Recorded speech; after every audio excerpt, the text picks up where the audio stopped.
वो ये कहते हैं कि जल्दी से संडास उतरती नहीं है, क्या करें? रात को त्रिफला चूर्ण खा के सो जाइए, नहीं तो दूध में घी मिलाकर पी लीजिए, ये सबसे अच्छा है। दूध में घी मिला के रात को सोने से पहले पिए तो सवेरे संडास बहुत आसानी से उतरती है और सबसे कम समय में पेट साफ होता है। नहीं तो त्रिफला भी ले सकते 3 महीने।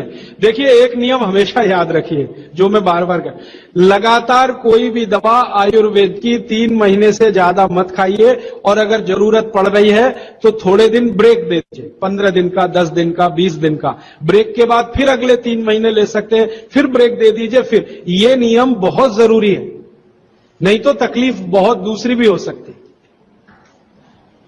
पीठ की हड्डी में दर्द है, चूना खाइए।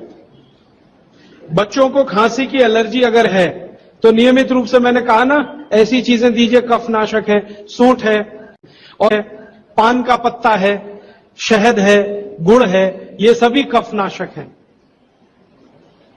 कितनी उम्र के बच्चों को त्रिफला दिया जा सकता है? अगर छोटे बच्चे हैं तो त्रिफला ना देकर आंवला दीजिए, और त्रिफला देने का समय अगर शुरू कर रहे हैं बच्चों को तो थोड़ा 3-4 साल हो जाने दीजिए उनका।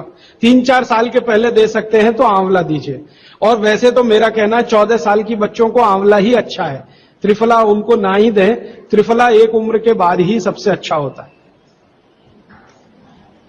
बहुत अधिक उम्र में घुटनों का दर्द, कमर का दर्द, तरीका मैंने वही बताया, चूना सबसे अच्छा है। अधिक उम्र में चूना सबसे अच्छा, अर्थराइटिस के लिए, घुटनों के दर्द के। एड़ी का दर्द और कोहनी का दर्द तो ऐसे ही मिट जाएगा जब पानी घूट घूट पीने लगेंगे। जल्दी भूल जाए, स्मरण शक्ति कम हो, गाय का घी नाक में डालना सोते समय। नींद जल्दी ना आए तो क्या करना? गाय का डाल के सोना। मेवा खाना चाहिए कि नहीं? सूखा मेवा जरूर खाइए, ड्राई फ्रूट्स आप जरूर खाइए, लेकिन जो ड्राई फ्रूट्स आपके लिए अनुकूल हैं, आप जहां रहते हैं वहां के हिसाब से मैं कह रहा हूं। सबसे अच्छा बादाम आपके अनुकूल है, आपके अनुकूल काजू नहीं है। बादाम बहुत अनुकूल है मद्रास में रहने वालों को, काजू अनुकूल है जम्मू कश्मीर में रहने वाले, तो बादाम भरपूर रखते हैं। और जो दूसरी चीज अनुकूल है, मुनक्का, किशमिश। किशमिश और मुनक्के में थोड़ा अंतर है, बड़ी किशमिश को मुनक्का, तो मुनक्का और किशमिश ये आपके बहुत अनुकूल है। बादाम आपके बहुत अनुकूल है। मखाना 50-50 है। ज्यादा अनुकूल तो बिहार, उत्तर प्रदेश वालों को है, और थोड़ा चले तो झारखंड वालों को। आपके लिए 50-50, ना बहुत प्रतिकूल है ना बहुत अनुकूल है, बीच का है। और बाकी जो अखरोट वगैरह हैं ये आपके अनुकूल नहीं है। अखरोट खाना चाहिए हमेशा ठंड में रहने वाले लोगों को, आपके लिए अखरोट बिल्कुल अनुकूल नहीं। और ड्राई फ्रूट्स क्या खाते हैं आप? चिरौंजी क्या कहते हैं उसको? जो चिरौंजी है वो आपके लिए अनुकूल है, चेन्नई के आसपास के लोगों के लिए अनुकूल है, वो आप खा सकते हैं। और ड्राई फ्रूट शायद इसके आगे है, हाँ, केसर अगर आप खाएं, वैसे तो औषधि है, ड्राई फ्रूट नहीं, लेकिन ये 3 महीने के आगे नहीं खा सकते, नवंबर, दिसंबर, जनवरी। और दूध में मिला के मिश्री, पिस्ता 50-50 है। अंजीर बहुत अनुकूल है सिर्फ एक ही किस्म के लोगों के लिए।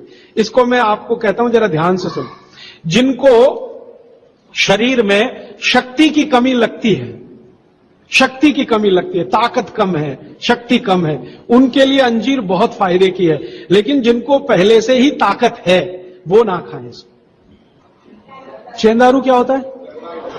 एप्रिकॉट, हाँ, एप्रिकॉट आपके लिए ठीक है, आप खा सकते हैं एप्रिकॉट।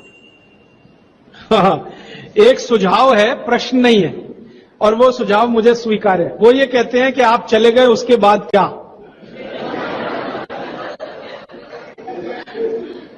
तो उसके बाद ये व्यवस्था या अभियान या ये बातें या ये ज्ञान सतत निरंतर चलता रहे, इसके लिए आपकी मेरी एक छोटी सी कोई एक एडजस्टमेंट हो जाए तो बहुत अच्छा। मैं ये चाहता हूं कि जो कुछ मैंने सीखा वो आप सीख लो।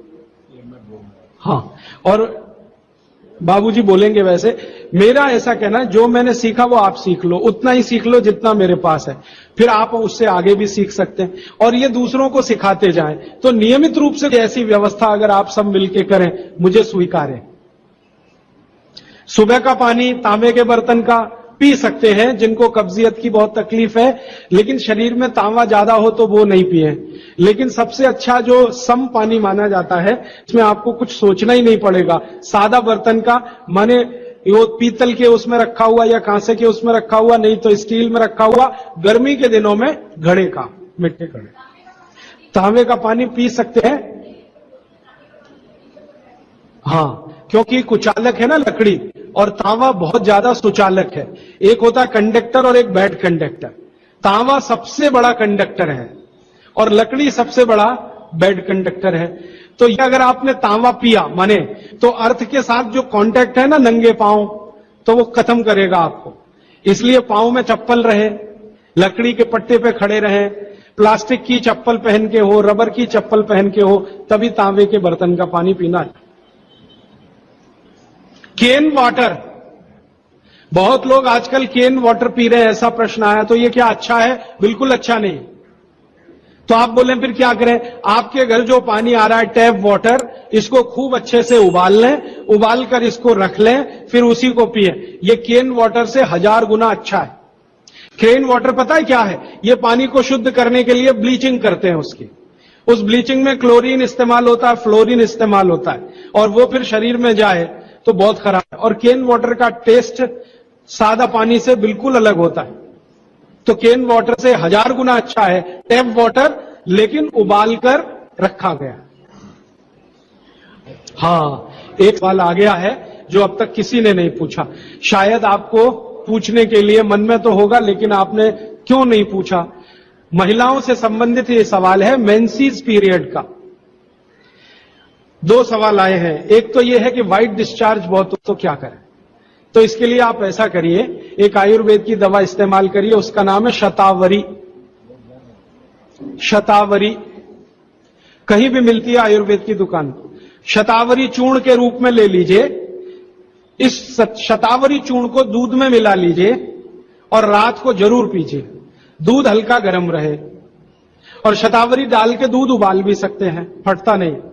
शतावरी, जिनको भी व्हाइट डिस्चार्ज की समस्या है, शतावरी। और दूसरी कि जब भी मेंसेस पीरियड आता है बहुत दर्द होता है, तकलीफ होती है, इचिंग बहुत होती है, तरह तरह की खुजलियां होती है शरीर में, गुस्सा बहुत आता है, चिड़चिड़ापन वगैरह वगैरह। तो आपका जब भी मेंसेस पीरियड होता है तो आपके शरीर में वायु बहुत बढ़ी हुई है, पित्त भी थोड़ा बढ़ा हुआ रहता है। इसका बहुत आसान उपाय मैं बता देता हूं, भागवत जी का है, मेरा नहीं। वो ये कहते हैं कि मेंसेस पीरियड में सब कुछ ठीक रहे, समय से आए, समय से जाए, ज्यादा रक्त ना निकले और कम भी ना हो, इस सब चीज ठीक रखने के लिए गरम गरम पानी में, जो इतना गरम हो जैसे चाय होती है, घी मिला के पिए। गरम गरम पानी में, खूब गरम पानी में, गाय का घी आपके घर है तो बहुत अच्छा, नहीं तो कोई भैंस का भी चलेगा, 1 चम्मच मिलाएं, आधा गिलास खूब गर्म पानी खौलता हुआ घी मिला दें, थोड़ा पीने लायक हो जाए उतनी देर रखें, फिर उसको चुस्कियां ले लेकर पिए। अगर आपका मासिक 5 दिन चलता है, 4 दिन चलता है, 3 दिन, दिन से मतलब नहीं, जितने दिन चलता उतने दिन। कितनी बार पी सकते हैं? दिन में 2 या 3 बार पी सकते हैं। तो अगर आपने ये शुरू किया तो सब कुछ आपका नॉर्मल हो जाएगा, सब कुछ। मेनोरेजिया है तो ठीक होगा, मेट्रोरेजिया तो ठीक होगा, सब ठीक हो जाएगा। मैं ज्यादा नहीं कहना चाहता, आप सब समझदार हैं। हर चीज आपकी दुरुस्त और तंदुरुस्त रहेगी। डिस्चार्ज व्हाइट है तो शतावरी लेना है, और पानी में घी मिला के किसी भी दूसरी प्रॉब्लम के लिए, मेंस पीरियड, ये घी पानी मेंसेस पीरियड में ही पिए।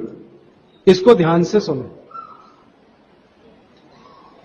मेवा से वेट बढ़ता है, काजू को छोड़कर किसी भी मेवा से वेट नहीं बढ़ता। काजू ही है जो वजन बढ़ाता है, बाकी कोई भी सूखा मेवा वजन नहीं बढ़ाता। मुंह से बदबू आती है तो समझ लो पेट साफ नहीं है, तो रात को त्रिफला खा के सो, नहीं तो दूध और घी मिला के पियो, सुबह उठते ही पानी पी लो, मुंह की बदबू बंद। हाथ पैर सुन्न हो जाते, मतलब चूना खाते रहिए। हां, अब ये एक सवाल ऐसा है कि चूने से जीभ फट जाती है, तो आप चूना अगर सीधे जीभ पे खाएंगे तो फटेगी, पानी में डालकर खाएंगे कभी जीभ नहीं फटेगी, दही में डालकर खाएंगे नहीं फटेगी, मट्ठे में पिएंगे तो नहीं फटेगी, जीभ पर चाटेंगे चूना तो जरूर जीभ फटेगी। टीबी पेशेंट है, ट्यूबरकुलोसिस, तो आप जरूर उनको गोमूत्र पिलाइए। अगर खाली गोमूत्र, शुद्ध गोमूत्र, अर्क नहीं, खाली गोमूत्र आपने पिला दिया तो 3 से 4 महीने में टीबी जड़ से ठीक होती है। दही में, या तो छाछ में, या तो पानी में, नहीं तो पान में। चूना ये पान में जो खाते हैं वो ही